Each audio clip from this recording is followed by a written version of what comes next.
বন্ধুরা দেখতেই পারতেছেন জি যারাই কিন্তু আনকমন ইউনিক কালেকশন নিয়ে এসে দেখতেই পারতেছেন এইটা কিন্তু আবার নিউ চলে আসছে একদম পুরোটা হ্যান্ড ওয়ার্কিং এর ভিতরে এবং ডিফারেন্ট এগুলো কিন্তু প্রিন্টের ভিতরে কিন্তু চিনন ফেব্রিক্স অরিজিনাল এবং খুবই সুন্দর নিচেরটা কিন্তু একটা ঘাড়ারা টাইপের সারারা টাইপের দেওয়া আছে সারারা ঘাড়ারা এটাও কিন্তু সেম ফেব্রিক্সের উপরে করা প্রিন্টের উপরে এটা দেখতে পারেন এটার পরে যেটা আছে এটা হচ্ছে পাকিস্তানি অরিজিনাল এটা গুজাল ব্র্যান্ডের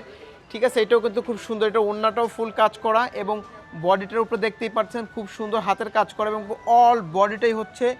সুন্দর কাজ করা আছে সুতা এবং সিকোয়েন্সের কাজ নিচের যে সেলোয়ারটা আছে এটাও কিন্তু সম্পূর্ণ ইসের কাজ করা আছে নিচে আপনার সুতার কাজ করা আছে এটা পাকিস্তানি এটার পরে আছে এটা হচ্ছে ইন্ডিয়ান ড্রেস এটাও কিন্তু খুব সুন্দর এটাও পুরোটা দেখতেই পাচ্ছেন হাতের কাজ করা এটি কিন্তু ঘাড়ার সারারা ড্রেস এটার একদম নিচ পর্যন্ত কাজ করা পুরো নিচটা দেখেন খুবই সুন্দর নিখুঁতভাবে কাজ করা অনেক হ্যান্ড ম্যাটেরিয়াল দিয়ে কাজ করা আছে এবং নিচের যে ঘাড়াটা আছে এটাও কিন্তু কাজ করা আছে সো যারা হচ্ছে এই টাইপের হাজারো রকমের ডিজাইন আছে এবং আমাদের কাছে সব ইন্ডিয়ান পাকিস্তানি অনেক সুন্দর সুন্দর কালেকশন পেয়ে যাবেন দেখতেই পারতেছেন এগুলো প্রত্যেকটা যে আপনারা নিতে চান অবশ্যই বসুন্ধরা সিটি লেভেল 3 সি বলোকে 63 64 নম্বর 82 83 নম্বর দোকান যে কোনো আউটলেটে আসলেই কিন্তু আপনারা নিতে পারবেন